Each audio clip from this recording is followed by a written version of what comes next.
Just an ordinary wall. Nothing to see here.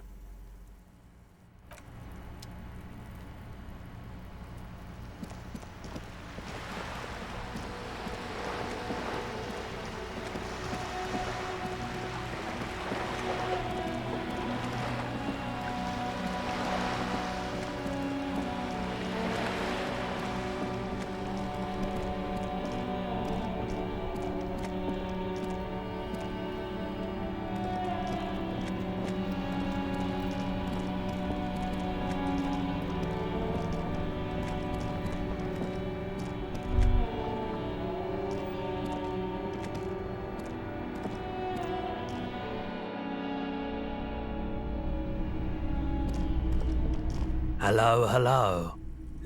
Sure, let me have a look. Alright, let's see it. Oh, no. I don't need bloodthirsty mercenaries knocking on my door looking for their missing toys. Besides, this gear costs a fortune. There's no one in Martinez with that kind of money. It feels like he would have accepted the risk if he hoped to profit from it. It's not greed, though. Deep down, he's a gambler, provided the stakes are sufficiently interesting. More than sure. What else have you got? Anything else you're thinking of selling?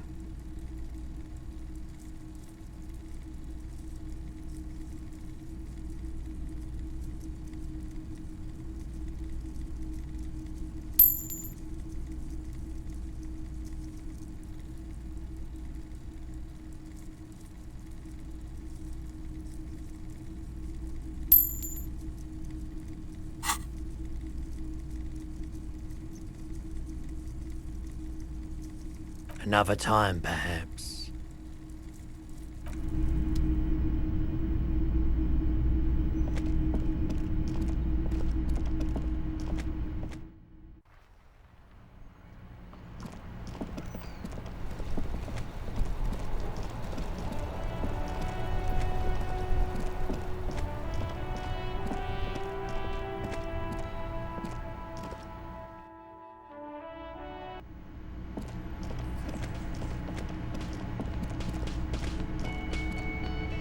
Can I help you? Got the 20 real? Good. You got the room for the night, but remember, you'll need another 20 real tomorrow. How could anyone forget, asshole?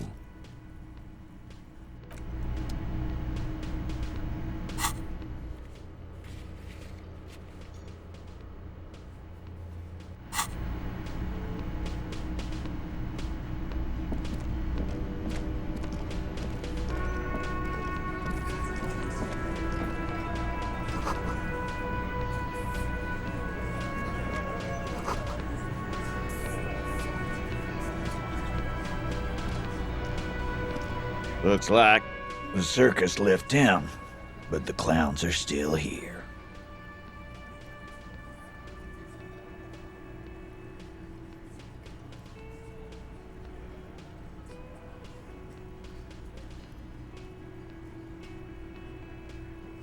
Yeah, by friends, you mean his squad mates from Cronell. Wouldn't want to beat up his grandma. Nervous, snickering. There's a rush of adrenaline present. Let them come. The Hardy Boys are right fucking here. You heard the man. Right here. We're armed. We got the whole district behind us, and Glenn.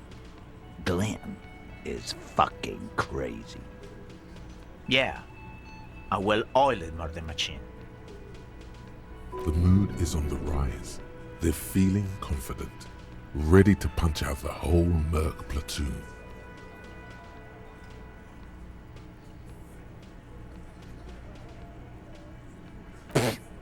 So are the local gangs.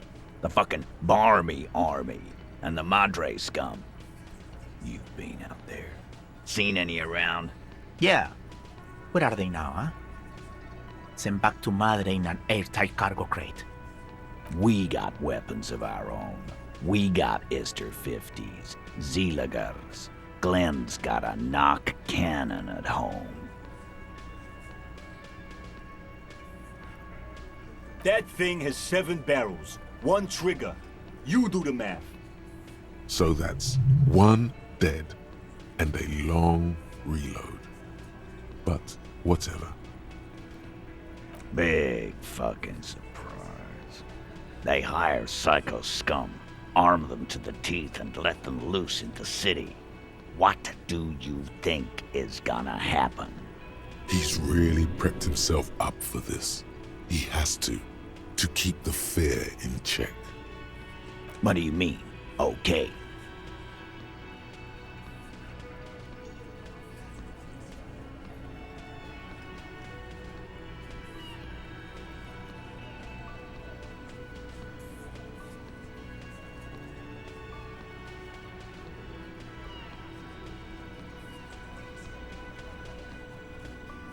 No, they won't. Get out of here with your negative energy.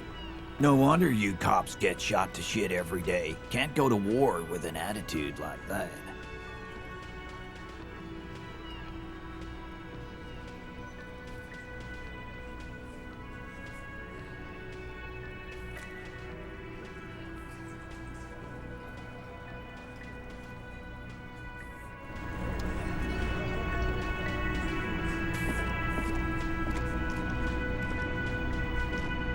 I've got nothing to say to you.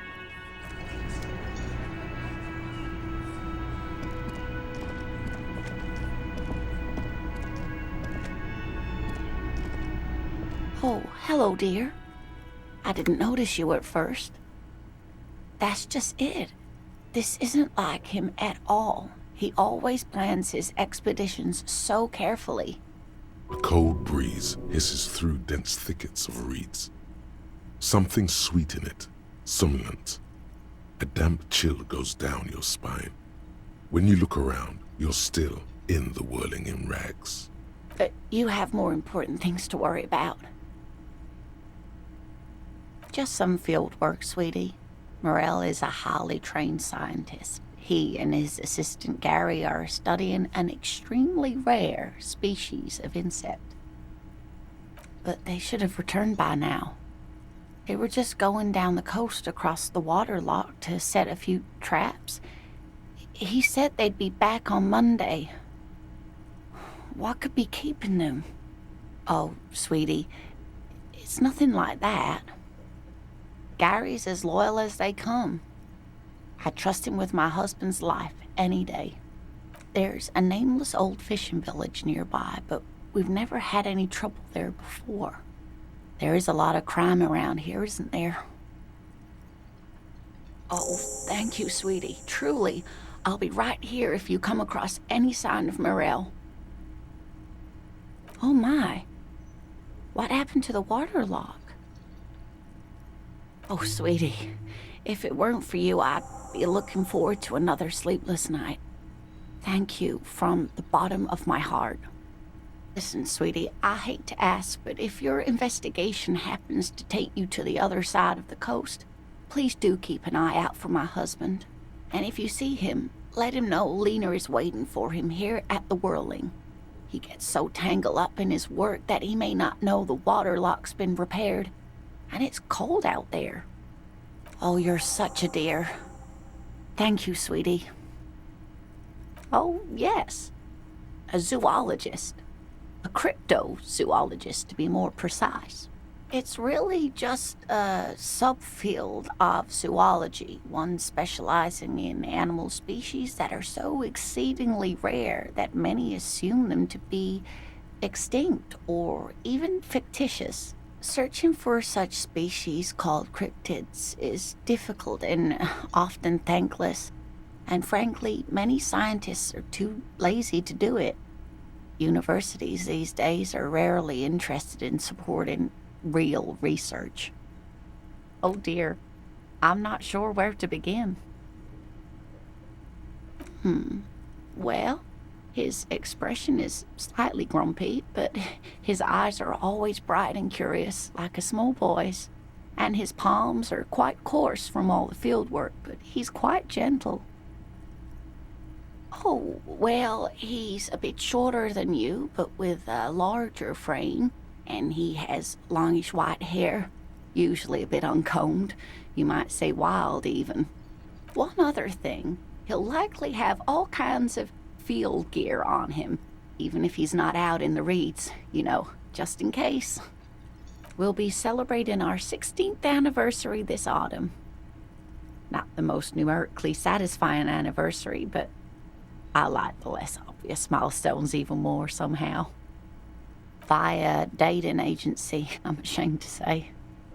I was looking to get back into the scene after recovering from my accident, and he'd just divorced. We hit it off, and, well, here we are. She's skipping over some important parts. Perhaps you'll find out more later. I hope I've been useful. Oh, sweetie, it's fascinating, but I shouldn't bore you with entomological minutiae. She was about to launch into an impassioned description, but stopped herself. Why is that? Well, it's a phasmid, technically, but where other phasmids imitate sticks or leaves, this one's a living reed. It disguises itself among the reeds here on the Insulindian coast. Hence, it's named the Insulindian phasmid. Perhaps you'll end up co-discovering it with us, officer.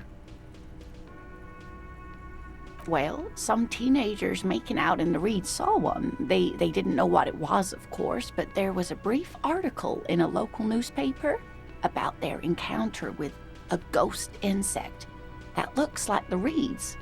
Gary sent us the clipping. Interesting. Maybe the phasmid made the teenagers make out. Of course, most phasmid sightings turn out to be false alarms, but their description matched the Insulindian phasmid perfectly, and they didn't even know what they were looking at. Enthusiasm has wiped the worry from her face. Her eyes sparkle behind her glasses. I suppose I have something of a personal connection to the Insulindian phasmid. All scientists have their little hobby horses. Not at all. Why else would it hide itself so carefully? Oh, I doubt it. No one gets into cryptozoology for the money, sweetie. Yes, it can blend in almost perfectly among the reeds. It's how it stayed hidden all these years, centuries even. That's not special at all. Of course it blends in. Most insects do. You don't even have to be a stick insect for that. Oh dear. I'm afraid I'm not explaining this very well. It is very special. Morel can explain it all much better. I wish you could hear him describe it. Then you'd understand, I'm sure. Surely things can't be that bad?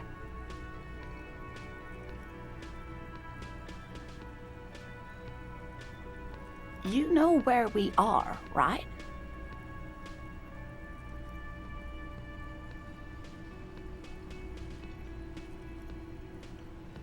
It does still look like that in some parts of the city, doesn't it?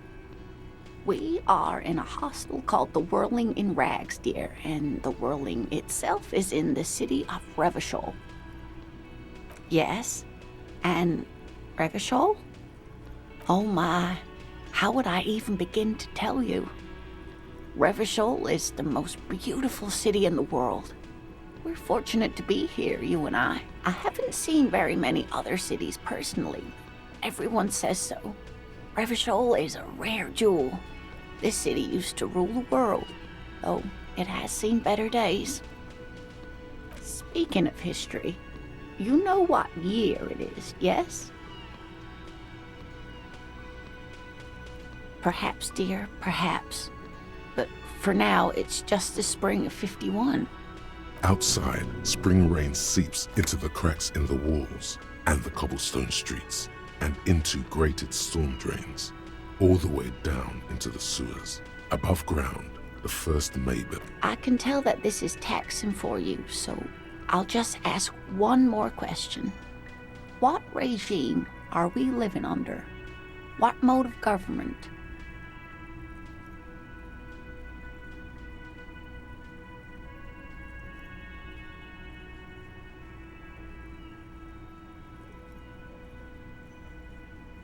Oh no, nothing like that, dear. Revachol is a zone of control led by an alliance of foreign powers called the Coalition. We have almost no government of our own, and certainly no matriarchy. Oh dear, this is troubling. You really ought to know that, being one yourself. There aren't really any cops in Revachol, not in the traditional sense. The status of law enforcement has been a complicated matter since the revolution. But we should stop for today, sweetie. You look like you need a break. Besides, I'm not the best person to explain the big things to anyone. She's scared now. She's realized you really are brain damaged.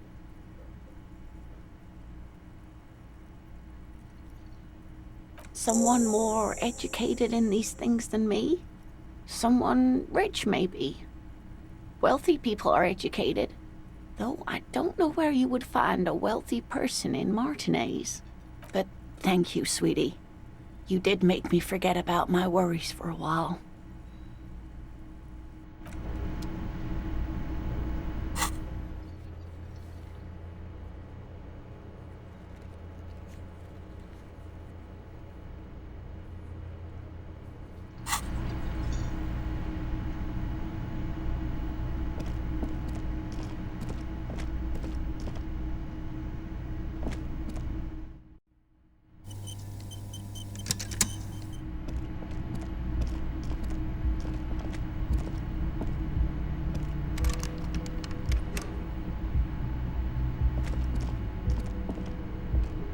The door is closed. There is no answer. You hear the shower being turned on, somewhere inside. Still no answer. Still nothing. You should punch a fucking hole in it. You slam your fist into the vinyl. It does not produce a hole. The door sits sturdily in the frame, and your fist hurts. This was all a very good, normal thing to do. Not to mention, great exercise.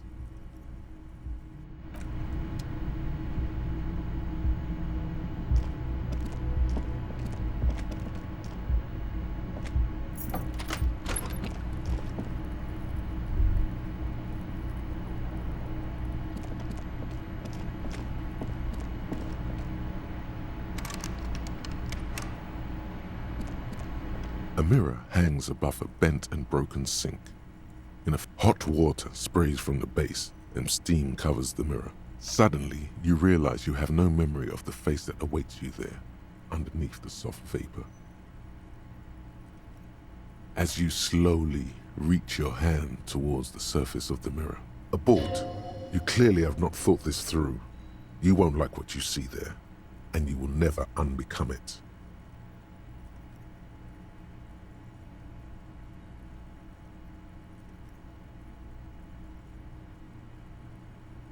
Behold. You have no idea who this thing is, do you?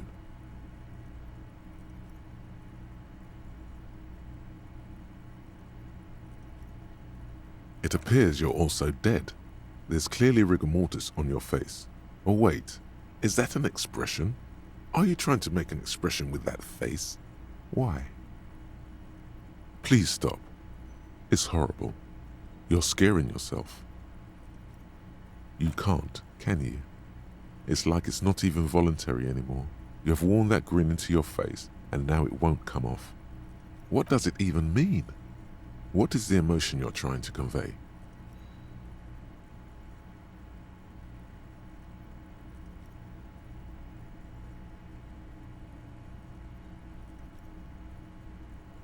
You should check yourself for a pulse, because from here it looks like a cadaverous spasm.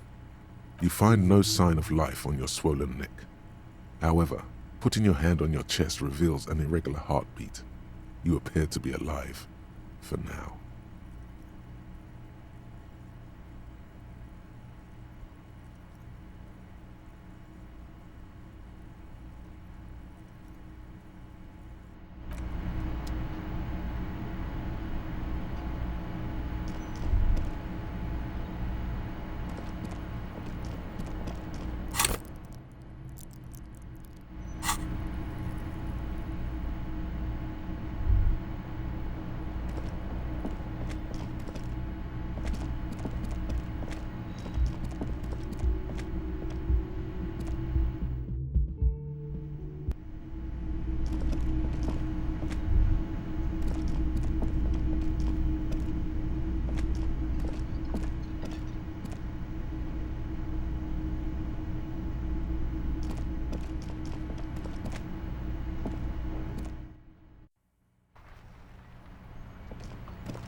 with a matrix of push buttons lists all the companies in the East Delta Commerce Center. An off-key melody starts playing after you ring the doorbell. Then a woman picks up the receiver. Kuno, please stop calling here. Grown-ups don't have time for your stupid games.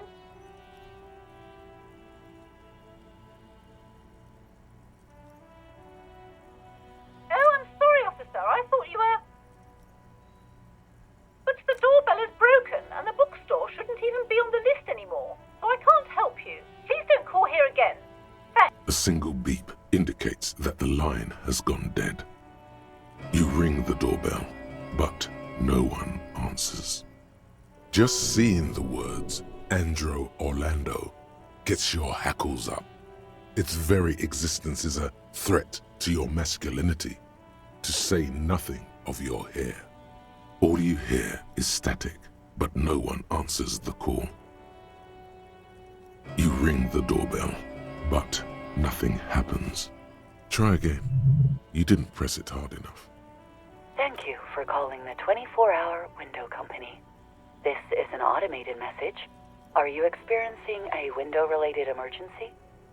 During non-business hours, please call 00725 477 651. The streets are mean, but we're always there for you. 12 name cards on the call box read. You wait for a minute or two, but all you get from the call box is silence. No one answers the call. Looks like someone has melted half the plastic off with a lighter. The doorbell doesn't work anymore. You hear static from the intercom speaker. It sounds as if someone has picked up the receiver but isn't saying anything. You can almost hear them breathe. Yes, hello. This is Tricentennial Electric. Have you come to place an order? Wait, but what happened to Slipstream SCA? There's no Tricentennial Electrics on the list. My God. It's you. My God. I didn't think I would hear your voice. It's a woman, and she knows you. Your heart beats faster. She must be mistaking you for someone else.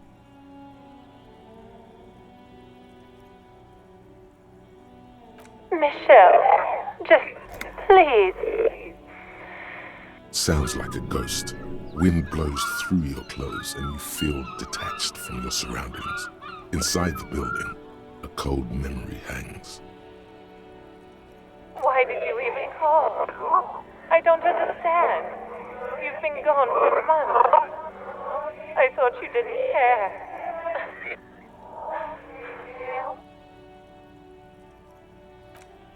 Ever since I came to work here, it's been different. As if my mind's been wiped clean. A spot of static overrides her words. When she speaks again, it sounds like she's submerged. It's so nice. It's so nice to be able to finally meet again. She sounds like she's about to cry. The cold is deep under your skin, as if you were talking to someone who's 100 years away. Somewhere inside the building, water is flooding the cellar floor. She doesn't answer. Silence. The only thing you can hear now is static and waves washing ashore on the bay. Another seagull passes by. It's getting cold standing here, staring at the silent call box. An old call box with a matrix. Silence. No one's home at Fortress Accident. Silence. No one answers the doorbell. Nothing happens after you ring the doorbell. They don't want to talk to you. You're going to just stand there and take it from a doorbell? Your fist crashes into the metal. Pure physical vengeance. It feels good at first, and then it starts to hurt. Silence. No one answers your call. This button looks new, but someone has removed the name card. Nothing happens when you try to ring it.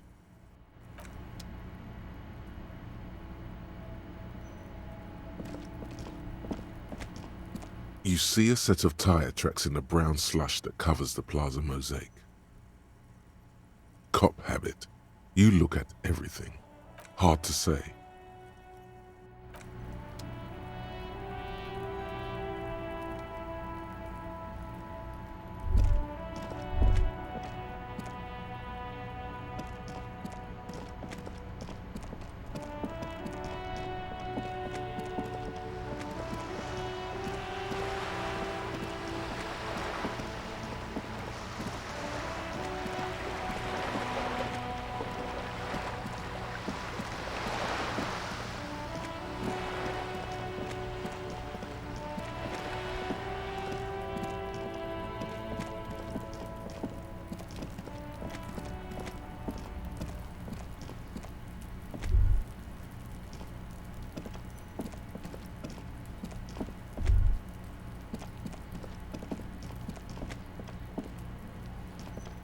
Trying to sneak up on me?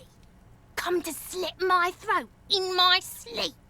Apparently, she doesn't like people standing behind her back. Pig's come to take me out, trying to snuff me out. If anything, you're afraid she'll take you out one day. Don't get fucking clever with me, pig.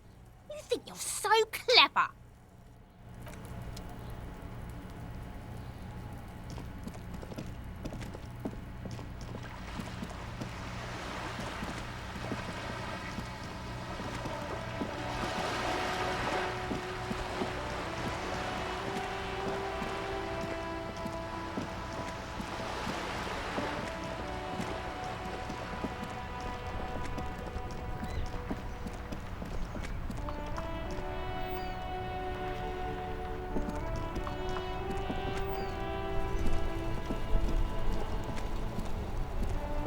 You sit on the wind-worn wooden planks of the bench. Your feet ache.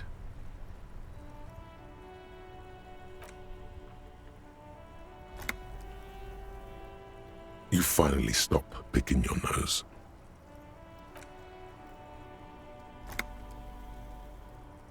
Time passes. The bright sun blazing overhead is making it difficult to concentrate on deep thoughts.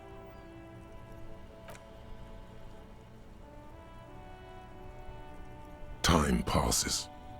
The bright sun blazing overhead is making it difficult to concentrate on deep thoughts.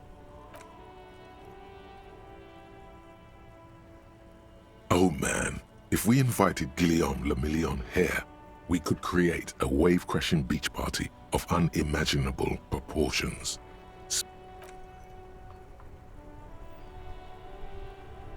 Time passes. You wonder how your gun is doing. Hopefully, it's okay.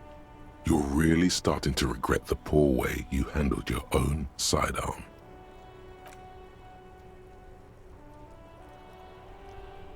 Time passes.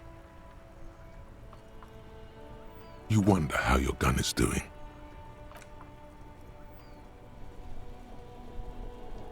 Time passes. You wonder how your gun is doing.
Gendarmerie, you found me.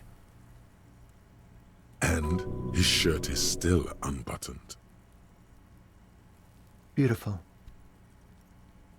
So tell me, are you here to make things right again?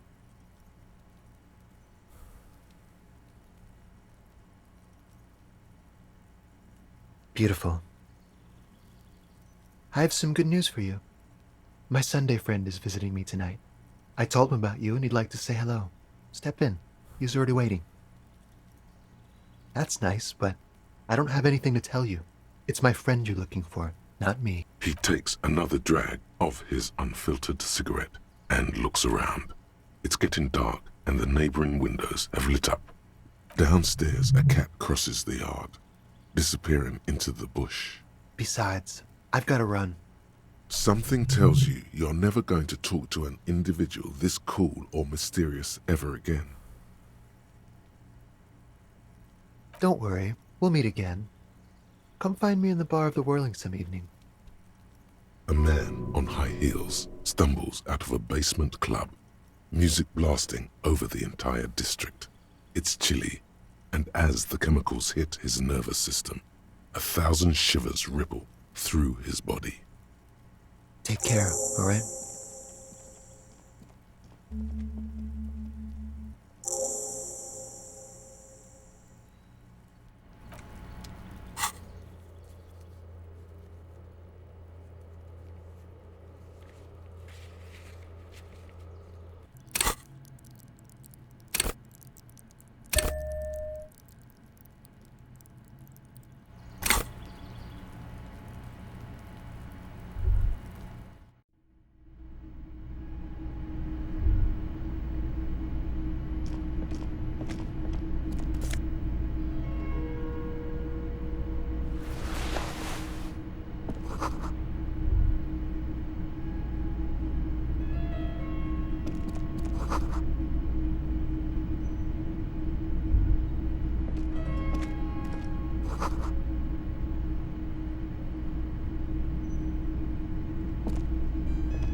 Officers of the Revachol Citizens Militia.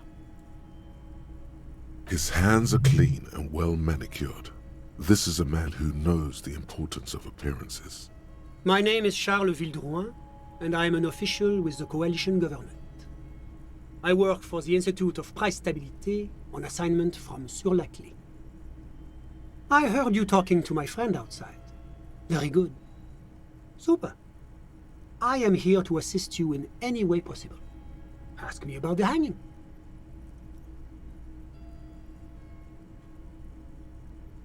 I got it from the head of the Samaran delegation on my trip to Lomantan. It's made from a special charcoal-colored bamboo. It's an emblem of the formal normalization of our diplomatic relations. That's really all I can tell you about it.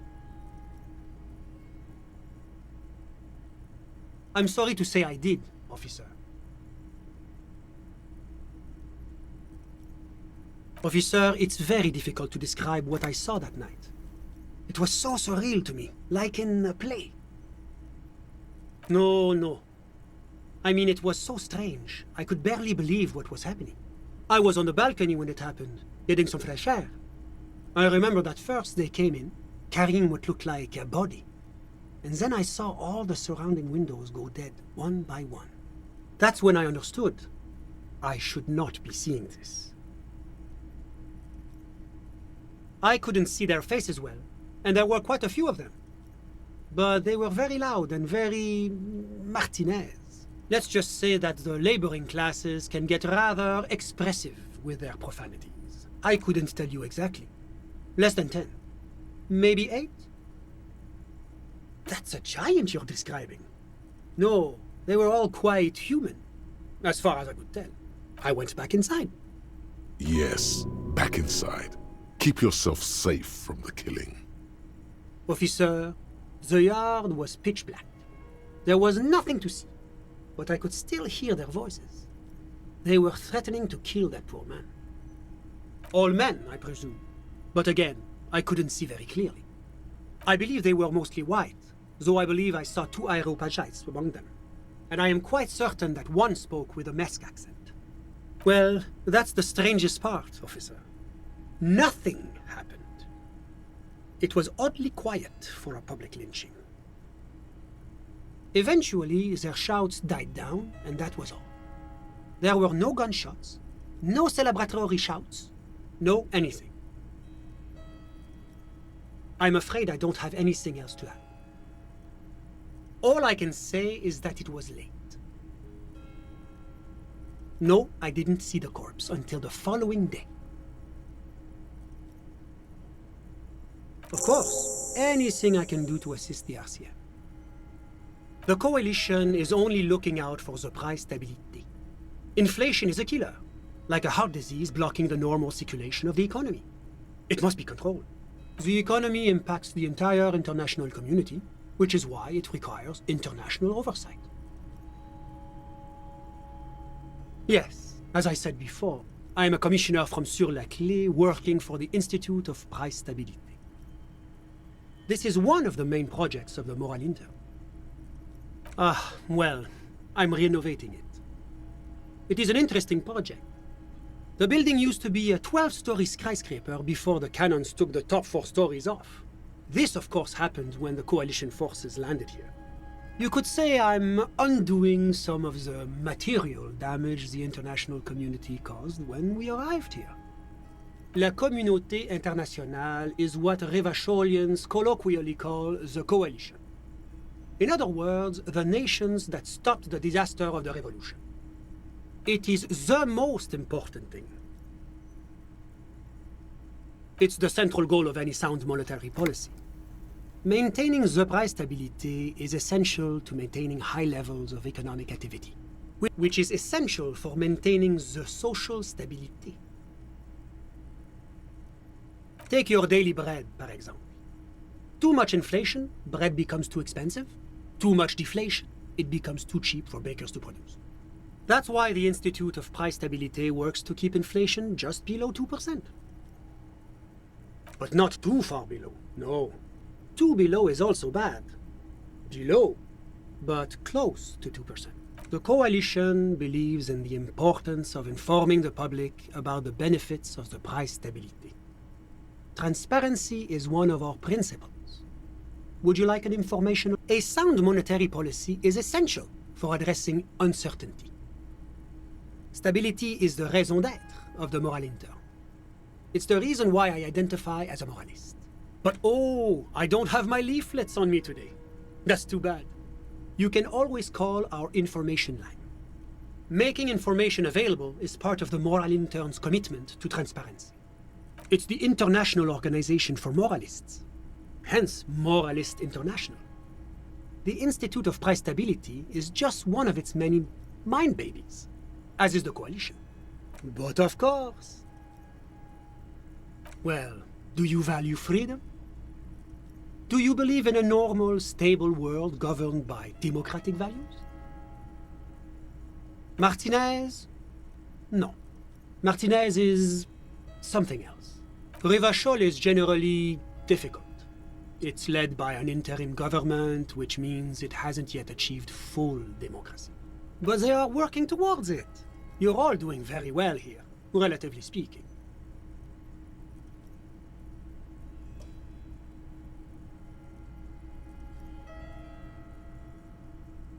Is this option D usually the most reasonable answer? Sounds like you're a moralist indeed, my friend. Moralism is all about compromise and achieving the achievable. It's pragmatic, realistic, and level-headed, an ideology for doers. Are you a doer, my friend? It looks to me like you are. Now, enough of this delightful political interlude. Was there anything else you wanted to ask? What's there to say? Sur-la-Clé is a modern, urbanized country that measures very high on the Human Development and Freedom Index. Mostly, though, it's known as the executive heart of EPIS. Moreover, it is a great sponsor of less emerged countries. Revachol is only one of its many darlings whose progress it supports and cherishes. Because a great percentage of Revachol's culture hails from Sur-la-Clé. Its language, its people, its cuisine even. Or at least in the downtown La Delta area. Jamrock and other parts of the international zone have been mercifully spared of Sur-la-Clé's love for meatballs and mashed potatoes. Whatever you wish, officer. Ah, my friend. My friend is a good young man. His family immigrated here from Kedra, and life has not been easy for him. But he understands the importance of education. He has taken his future into his own hands, and that's all that matters. Kedra is a candidate member of APIS. But, between you and me, their potential membership is a more contentious issue. That it's never going to happen. They entered negotiations in 21, and it's been pending ever since. EPIS is a very special program developed by the Moral Intern to support certain Occidental nations. It began as a unified system of weights and measures, which proved to be a wild success. Nothing but kilograms and centimeters as far as the eye can see.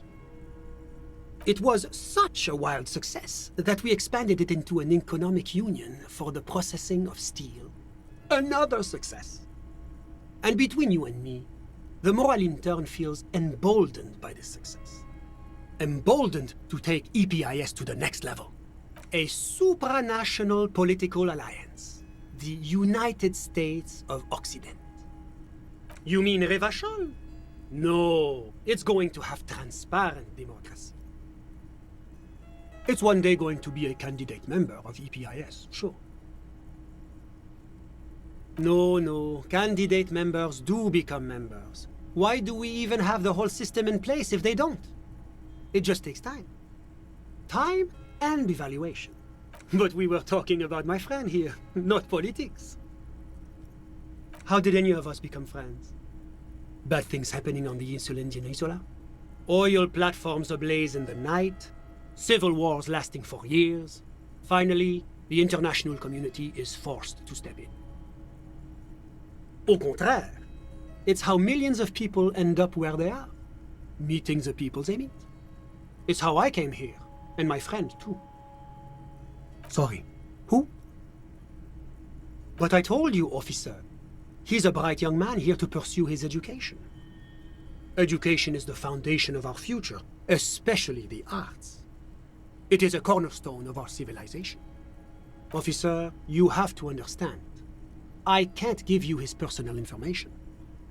I'm sure you have your own methods and databases, right? Please don't put me in this situation. He's deeply enmeshed in the study of the fine arts, yes. He's a truly free spirit. He likes all the arts. Perhaps graphic design, printmaking, who knows? The world is open wide for a talented youth like him. I'm just enjoying the view.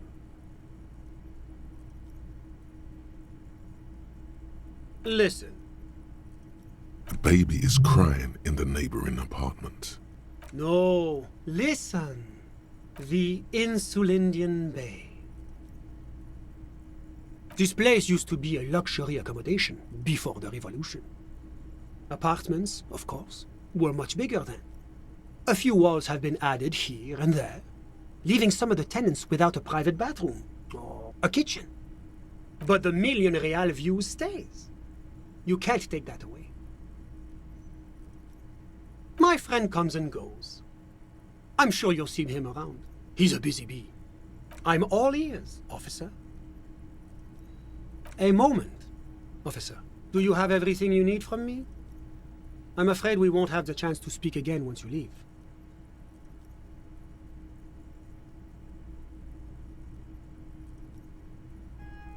It's against diplomatic best practices for an official in my position to be discussing murders with local militiamen.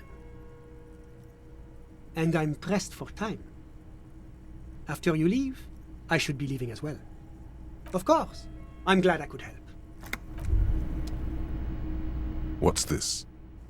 We're getting reports of normal, reasonable, temperate political opinions somewhere in Martinez.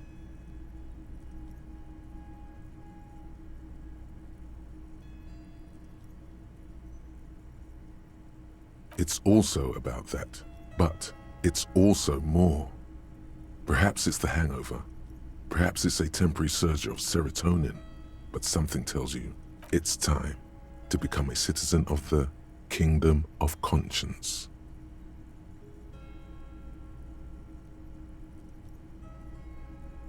It is not a place. It is a moment in time that can only arise in the right circumstances. In all of human history, it's only been achieved a handful of times. Incrementally. Yawn, you'd get there faster with a little speed. Speaking of, when are you going to get on that, bub? History's greatest catastrophes have been brought about by people trying to make the world a better place. Too quickly. That's the genius of Dolores Day. She recognized that progress is meaningless if its gains are lost because of instability. Real, lasting change can only come about gradually, increment by increment. The kingdom is difficult to comprehend, and even more difficult to describe, partly because humanity will need to discard many of the categories that define and limit it today. The Kingdom of Conscience is post-capitalist, post-national. It's also post-industrial, post-ideological, and even post-sexual. Slow down, Mr. Reasonable. Did you miss the part about compromising and taking things slow? That's right. Remember, real democracy is just around the corner for Revachol. When that real democracy kicks in, a long time from now, we are all going to be so much happier.